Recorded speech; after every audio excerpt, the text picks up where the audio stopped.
মা আজকে কি রান্না করবা?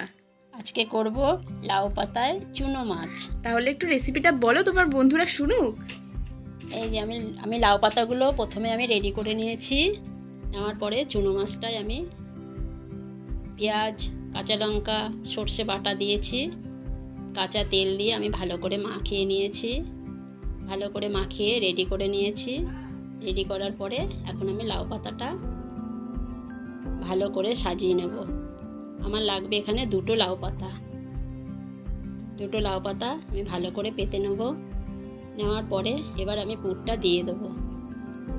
চুনো মাছের পুরটা দিয়ে ভালো করে আমি পাতাটাকে ভালো করে মুড়ে নেব। এইভাবে মুড়ে নেব, চেপে চেপে, যেন না খুলে যায়।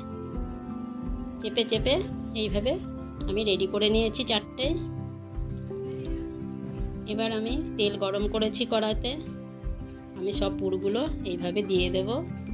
দিয়ে আমি এবার ভেজে নেব ঢাকা দিয়ে, ঢাকনা চাপা দিয়ে ভেজে নিয়ে ভালো করে ভেজে নেব, নইলে কাঁচা থাকবে ভেতরটা। সেই জন্য আমার সব ভাজা হয়ে গেছে।